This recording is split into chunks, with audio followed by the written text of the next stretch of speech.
Bonjour, on se retrouve aujourd'hui pour le tirage des énergies de cette journée du vendredi 20 janvier 2023. Et donc aujourd'hui nous avons l'hérédité qui nous parle de nos actions passées. Avec le recommencement, on nous dit, bah en fait, c'est plutôt, vous savez, ce qui m'a été utile finalement de toute cette semaine, de tout ce début de mois, de toute l'année dernière, ce qui m'a été utile et qui me permettra de continuer sur la voie que j'ai décidé d'emprunter, en fait. Hein. On est plutôt sur ça. Donc 20 plus 1, ça nous donne 21, ça nous donne les possibilités, et ça nous dit, voilà, sur ce chemin, sur ce recommencement, tu vas trouver des opportunités, des possibilités que tu devras saisir ou non, que tu devras choisir de saisir ou non, et qui feront ton hérédité future, en fait, hein, voilà. Et donc le 21 plus le 7 de l'année universelle, ça nous donne le 28, et là, les amis, aujourd'hui, on est sur une énergie de travail, on est sur une énergie de... Ça y est, on se met... on organise les choses, on se met à l'action, voilà. On va regarder avec le Lenormand, nous allons avoir l'étoile...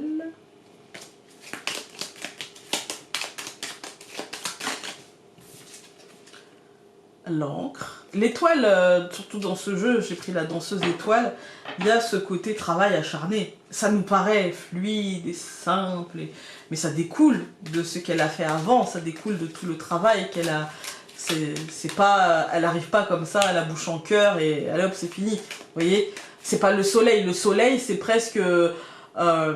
j'ai prié et j'ai été entendu. L'étoile, c'est j'ai fait et j'ai obtenu, en fait. Hein.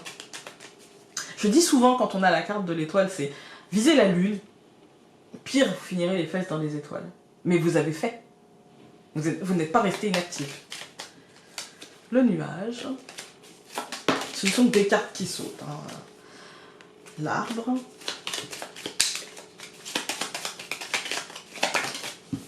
Et là il y en a beaucoup quand même. Le serpent.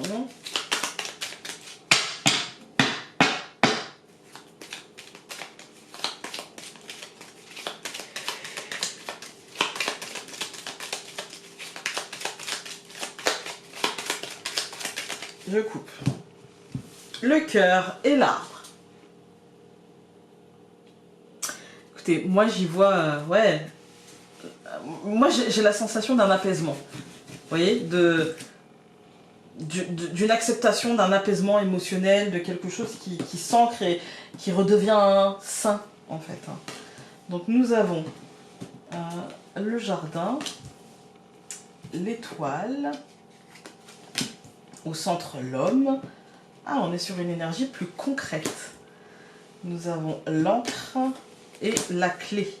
C'est marrant parce qu'on a les possibilités et la clé qui fait très écho aux possibilités quand même. Hein. Voilà, donc moi ici, j'y vois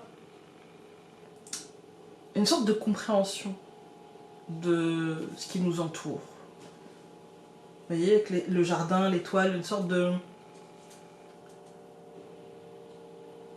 prise de hauteur par rapport à ce qui nous entoure et du coup une sorte de compréhension et d'apaisement par rapport à ce qui nous entoure. On est en paix avec notre place en fait dans nos cercles sociaux, dans la vie, dans ce qu'on fait. On a un regard concret avec l'homme, apaisé par rapport à ça.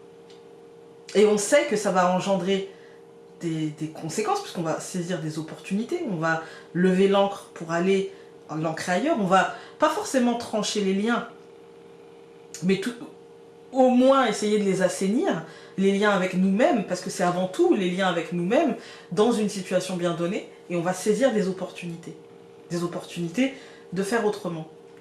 Vous voyez, de se positionner autrement par rapport à quelque chose de concret, en lien avec nos cercles sociaux, et pour trouver l'apaisement, en fait, et la stabilité dans ça. Donc, je recouvre le jardin par l'arbre, je recouvre l'étoile par les ciseaux, donc la faux. Désolée, je recouvre l'homme par le phénix, donc le cercueil, je recouvre l'encre par le cavalier et la clé par la croix. Moi, je crois qu'on a besoin d'assainir des choses, on a besoin de prendre le temps, mais de prendre des décisions qui sont qui seront à un grand changement, en fait, hein, qui seront à un grand changement et qui nous feront avancer. Là, la croix, elle me parle ni de faim, ni de lourdeur, mais de foi. Pourquoi? Parce que la clé, derrière la porte, effectivement, je vais laisser derrière moi des choses, mais ça ne veut pas dire que je ne pourrai pas les retrouver plus tard, mais j'ai besoin de passer cette porte. J'ai la foi, je sais que derrière, c'est le mieux pour moi, en fait, hein. Je le sais. Voilà. Et avec le cavalier et l'encre, on sait qu'on est en train d'avancer vers ça, on sait qu'on est en train de cheminer vers ça, et qu'il faut juste accepter d'ouvrir cette porte. On en a conscience, en fait, hein, que voilà, il faut du changement, un changement profond, il faut des décisions presque radicales sur... parce qu'en fait, c'est ce qui va nous mettre sur la bonne voie pour nous, en fait. C'est ce qui va nous apaiser et qui nous permettra d'avoir le courage de saisir ces opportunités. Quel que soit le domaine, encore une fois. Quand on regarde les colonnes, on a le jardin et l'arbre. On voit que c'est... en fait, il faut... Ça veut pas dire qu'on va se déraciner, d'accord, de nos cercles sociaux. Ça veut juste dire qu'en fait, il faut assainir les situations. Mettre les choses à plat, en fait, hein. L'arbre nous dit, en fait, les choses sont bien ancrées. Tu sais quelle est ta place. Il faut juste rappeler peut-être aux autres quelle est ta place. Et pour ça, on a l'étoile et la faux qui nous dit, en fait, il faut te rappeler que le non, par exemple, n'est pas un rejet et que ça ne te regarde pas le comment toi tu vas réagir par rapport à la demande de l'autre. Vous voyez? Il y a ce côté, concrètement, il faut faire bouger les choses et pour ça, il ne faut pas hésiter à prendre des décisions pour nous-mêmes. D'accord? Pour se protéger, pour se stabiliser, etc. Et c'est en comprenant ça qu'on arrivera à se stabiliser et à ouvrir cette porte du changement avec foi, en fait. Avec la certitude que derrière, c'est la lumière qu'il y a. Et c'est ça qui nous attend. C'est clairement ça qui nous attend. C'est mon sentiment profond, que c'est ça qui nous attend. Mais pour ça, il faut concrètement travailler sur soi. Ça passe par exemple, pour ma part, je vous racontais plus tôt dans la semaine pour ma fille, pour ma part, ça va être, elle doit partir en Grèce en voyage scolaire, ça va être de ne pas l'appeler tous les jours. De faire cet effort-là, de la laisser, elle, m'appeler si elle en a besoin. Bien sûr, je ne m'interdirai pas de l'appeler une fois ou deux, mais de ne pas la harceler pour savoir si elle va bien. Parce que le côté mère-poule, un petit peu dans l'hyper-contrôle, hein, un petit peu, une chitouille. Mais voilà. Ça va être ça, ça va être un travail de conscientisation de quelle est ma place maintenant, en fait. Quelle est ma place maintenant? Elle a plus 8 ans. Elle en a bientôt 18. Voilà. C'est ça. On va regarder avec... Ça m'aide beaucoup, en fait, finalement. Alors, nous ne sommes pas tous... Oh, non. Nous ne sommes pas toujours les mêmes et n'appartenons pas toujours au même cercle. Ces périodes de transition entre deux âges, entre deux histoires, entre deux cycles, etc. demandent que tu te questionnes sur toi-même et tes appartenances.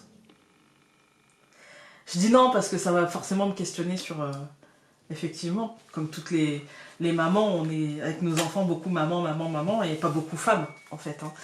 Avec nos enfants, j'entends. Et du coup, là, il va falloir que je trouve un chemin, une voie, hein, la voie 3/4 entre les deux. Voilà. Hein.